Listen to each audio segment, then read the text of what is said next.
नमस्कार दोस्तों, कैसे हैं आप लोग। मैं आप सभी का स्वागत करता हूं। तो आज हमारी सांविधिक संस्थाओं की सीरीज का छठा लेक्चर है। आज हम जिस विषय के बारे में बात करने जा रहे हैं वो है सूचना आयोग, इंफॉर्मेशन कमीशन। सूचना आयोग के अंदर हम दो संस्थाओं को पढ़ेंगे, केंद्रीय सूचना आयोग और राज्य सूचना आयोग, यानी सेंट्रल इंफॉर्मेशन कमीशन और स्टेट इंफॉर्मेशन कमीशन। ठीक, तो हम शुरुआत करते हैं सबसे पहले केंद्रीय सूचना आयोग यानी सेंट्रल इंफॉर्मेशन कमीशन से। तो सबसे पहले हम इसके बारे में एक सामान्य परिचय ले लेते हैं, जनरल इंफॉर्मेशन।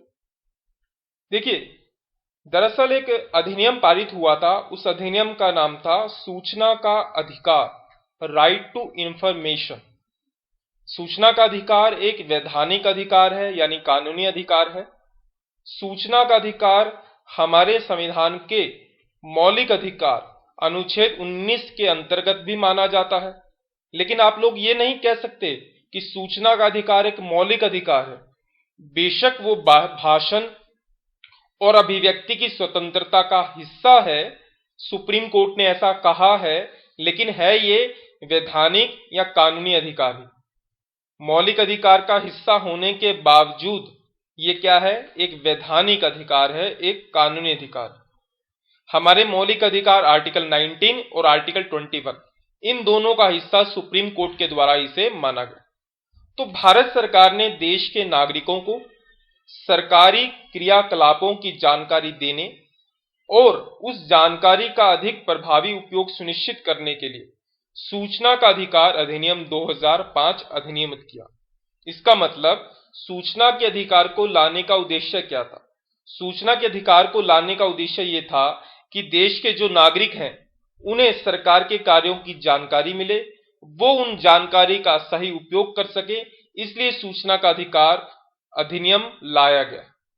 इसे 15 जून 2005 को राष्ट्रपति ने अपनी स्वीकृति प्रदान की। अगली तारीख आप लोगों को याद रखनी है, 12 अक्टूबर 2005। ये एग्जाम में पूछा हुआ सवाल है कि सूचना का अधिकार अधिनियम कब लागू हुआ। तो सूचना का अधिकार अधिनियम 12 अक्टूबर 2005 में लागू हुआ। इसके साथ साथ ये चीज आप जानते हैं कि एक सांविधिक व स्वतंत्र निकाय है। सांविधिक का मतलब संसद के एक अधिनियम के माध्यम से इसका गठन हुआ है, इसलिए एक सांविधिक निकाय है। स्वतंत्र निकाय का मतलब कि उस कानून में सूचना आयोग या सूचना के अधिकार के लिए ऐसे प्रावधान किए गए हैं ताकि वे अपना काम स्वतंत्र तरीके से कर सकें।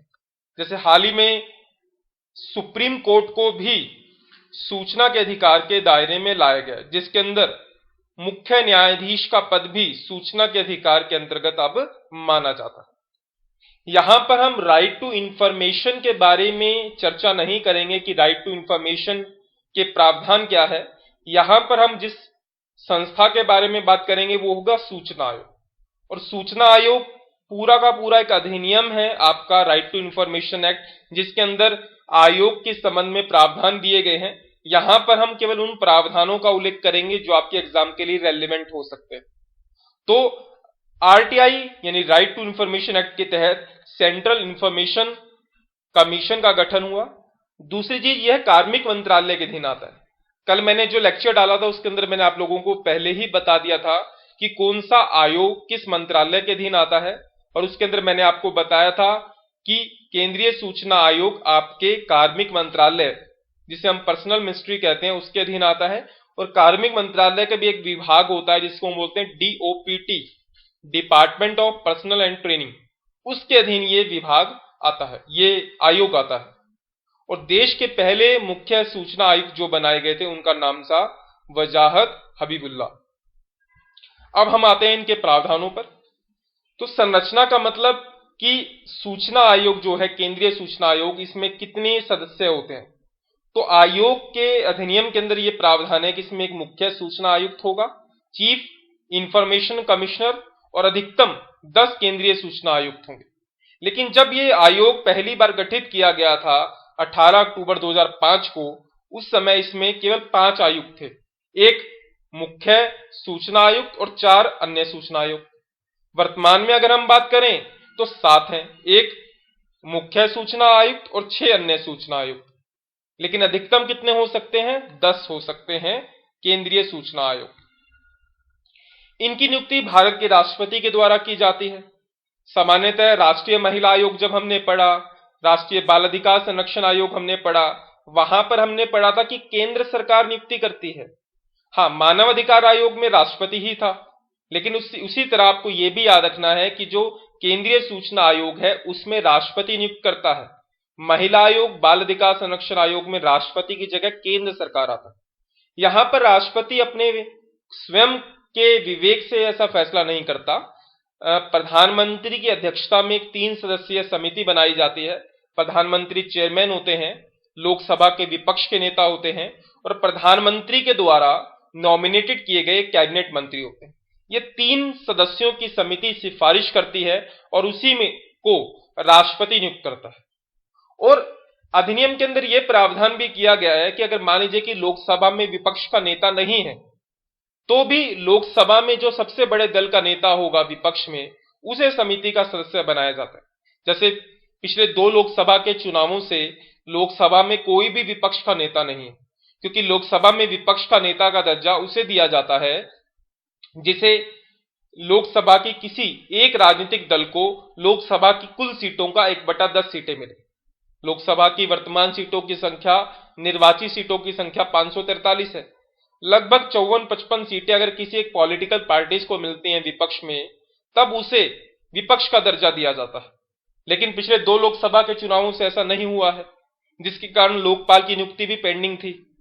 तब इस अधिनियम के अंदर यह प्रावधान किया गया है कि अगर लोकसभा में कोई विपक्ष का नेता नहीं है, तो जो भी सबसे विपक्ष में सबसे बड़ी राजनीतिक दल होगा उसे समिति का सदस्य बनाया जाता है।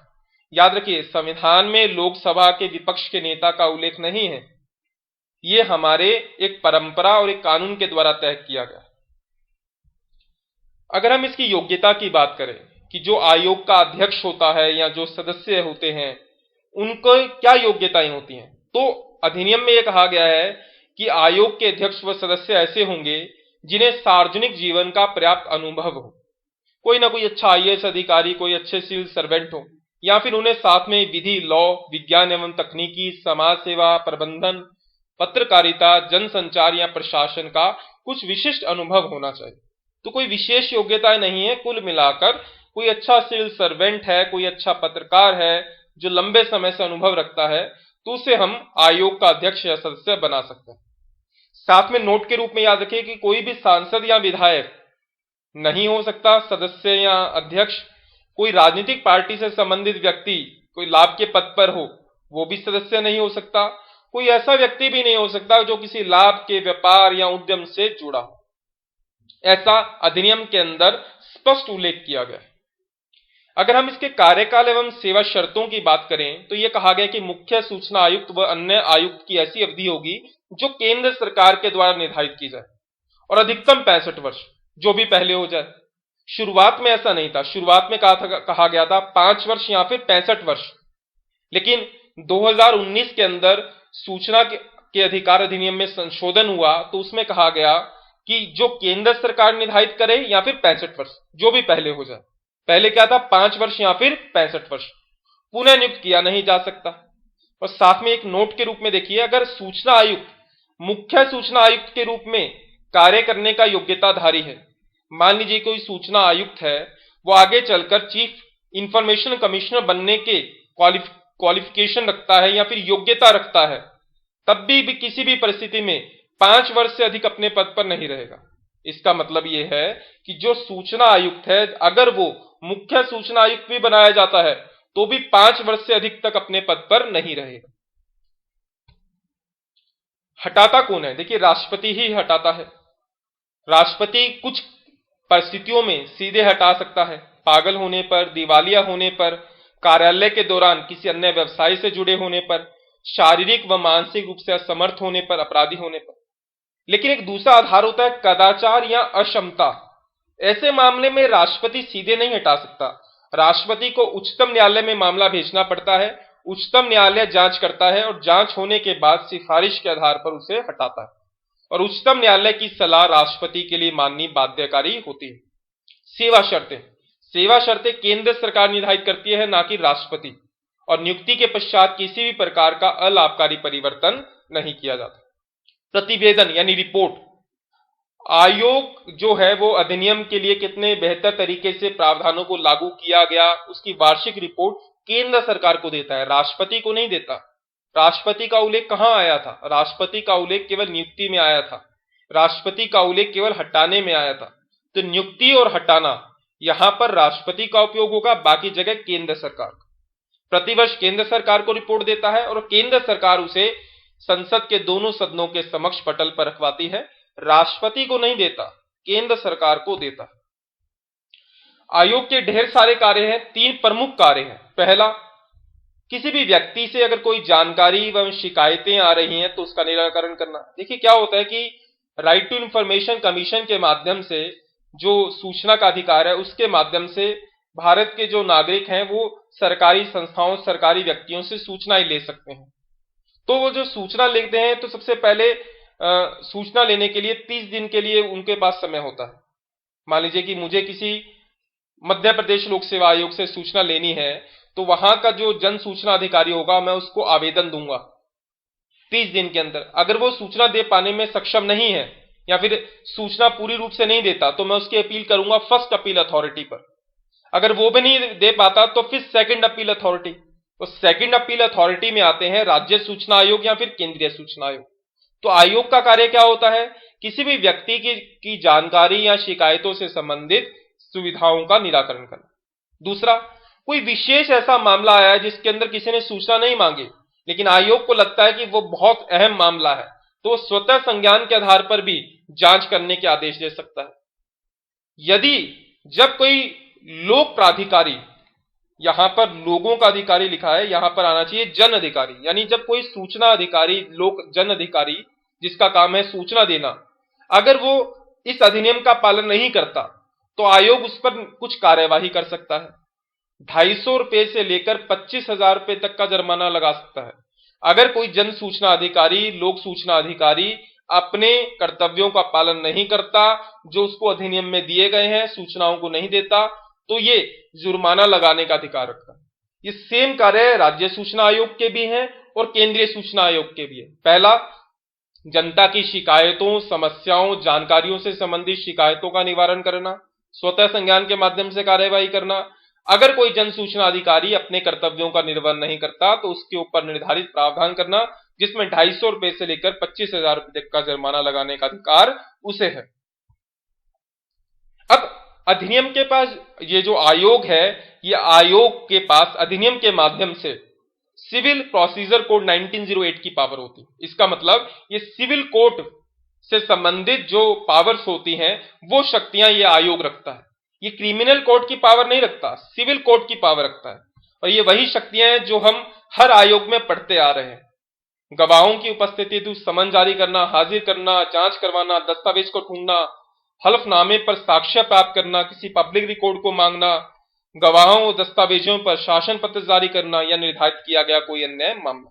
तो याद रखिएगा, जितने भी हमारे सांविधिक आयोग होते हैं इन सभी के पास सिविल कोर्ट की पावर होती है, और जो कि सिविल प्रोसीजर कोड एक्ट 1908 के तहत मिलती हैं, ये सभी में सेम रहते हैं। अगर हम सूचना आयोग के अध्यक्ष की बात करें तो सबसे पहले वजाहत हबीबुल्लाह रहे थे, वर्तमान में बिमल जुल्का है, और तीसरा नाम आपको जरूर याद रखना है दीपक संधू, क्योंकि ये पहली महिला मुख्य सूचना आयुक्त थी केंद्रीय सूचना आयोग की। तो पहले का नाम वजाहत हबीबुल्लाह, पहली महिला का नाम याद रखना हो तो दीपक संधू, और वर्तमान का नाम याद रखना हो तो बिमल जुल्का। ये इनके फोटोज हैं, इसके अंदर आप देख पा रहे हैं। सबसे पहले वजाहत हबीबुल्लाह, फिर एएन तिवारी रहे, फिर सत्यानंद मिश्रा रहे, उसके बाद पहली महिला जो बनी वो थी दीपक संधू, उसके बाद तुरंत अगले साल फिर से महिला बनी सुषमा सिंह, फिर राजीव माथुर, फिर श्री विजय शर्मा, फिर राधा कृष्ण माथुर, उसके बाद सुधीर भार्गव जो कि 11 जनवरी 2020 तक थे, उसके बाद अब वर्तमान में कौन है? बिमल जुल्का। अब हम बात करते हैं राज्य सूचना आयोग की, स्टेट इंफॉर्मेशन कमिश्नर। इसके अंदर काफी सारे प्रावधान आपको केंद्रीय सूचना आयोग के मिलेंगे एक जैसे, बस आपको इन दोनों के बीच में अंतर को याद रखना है और आप जब भी नोट्स बनाएं तो दोनों के अंतर को स्पष्ट हमेशा याद रखें। सेम चीज, एक मुख्य सूचना आयुक्त होगा, 10 केंद्रीय सूचना आयुक्त होंगे। 10 केंद्रीय सूचना आयुक्त की जगह यहां पर आना चाहिए कि 10 राज्य सूचना आयुक्त होंगे। तो एक राज्य मुख्य सूचना आयुक्त होगा और 10 राज्य सूचना आयुक्त होंगे, और इनकी नियुक्ति कौन करेगा? राज्यपाल। जरूरी नहीं है कि प्रत्येक राज्य में 10 राज्य सूचना आयुक्त हों, अलग अलग राज्यों में इनकी संख्या अलग अलग हो सकती है। नियुक्ति राज्यपाल के द्वारा ही करता है, और राज्यपाल 3 सदस्यीय समिति की सिफारिश पर मुख्यमंत्री जो कि अध्यक्ष होते हैं, विधानसभा के विपक्ष के नेता और मुख्यमंत्री द्वारा मनोनीत कैबिनेट मंत्री। सेम प्रावधान यहां पर भी लागू होगा कि अगर विधानसभा में कोई विपक्ष का नेता नहीं है तो जो भी सबसे बड़े दल का होगा उसे सदस्य बनाया जाए। ठीक, तो इसके अंदर कोई विशेष अंतर नहीं है। यहां पर प्रधानमंत्री था, यहां पर लोकसभा के विपक्ष के नेता थे, यहां पर प्रधानमंत्री द्वारा मनोनीत कैबिनेट मंत्री थे। योग्यता सेम है, बिल्कुल एज इट इज, सार्वजनिक जीवन का पर्याप्त अनुभव और विशिष्ट अनुभव, और ये लोग नहीं हो सकते। कार्यकाल एवं सेवा शर्तें, अब इस चीज को आप याद रखिए कि बेशक राज्य सूचना आयोग है, लेकिन इनकी सेवा शर्तों को निर्धारित, कार्यकाल को निर्धारित करने का अधिकार केंद्र सरकार को है।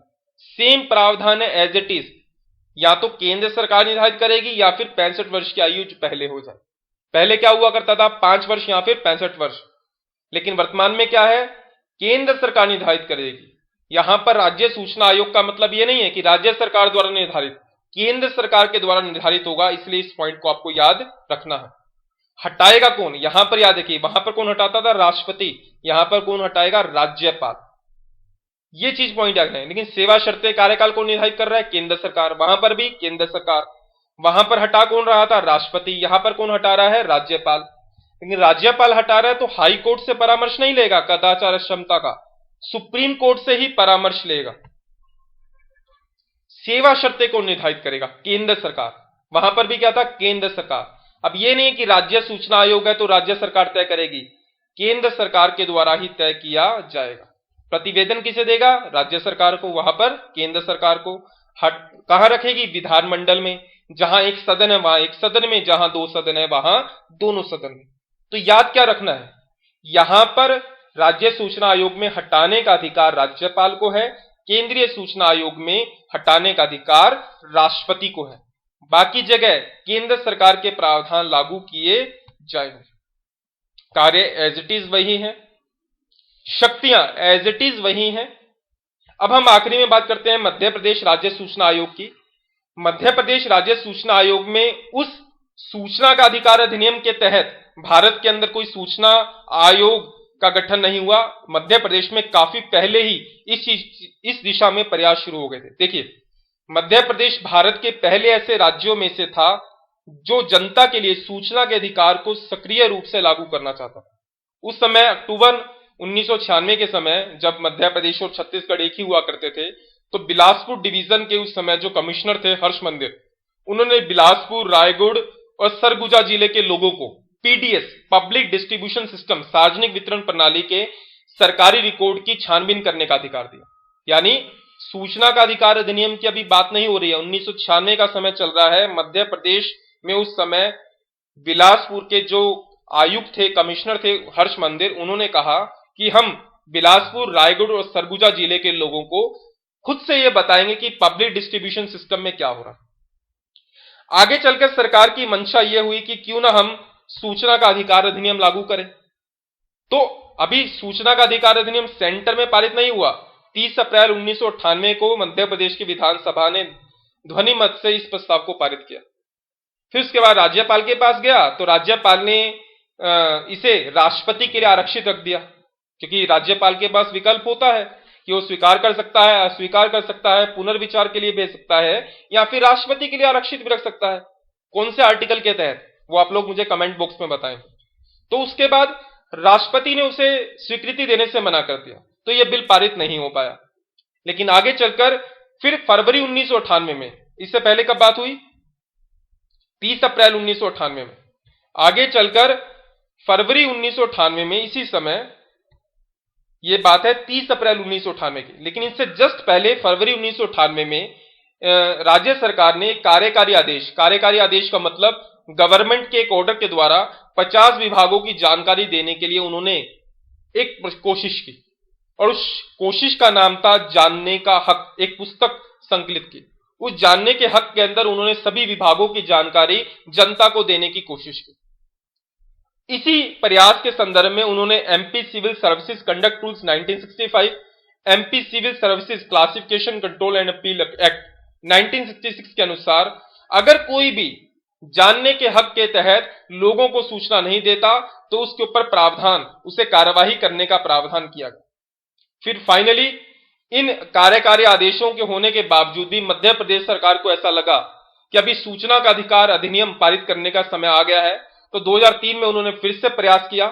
24 जनवरी 2003 को मध्य प्रदेश जानकारी की स्वतंत्रता संहिता, इस बार सूचना का अधिकार अधिनियम के नाम से पारित नहीं किया, इस बार मध्य प्रदेश जानकारी की स्वतंत्रता संहिता 2002 को राज्यपाल से सहमति मिली और 31 जनवरी 2003 को मध्य प्रदेश राजपत्र में प्रकाशित कर दिया।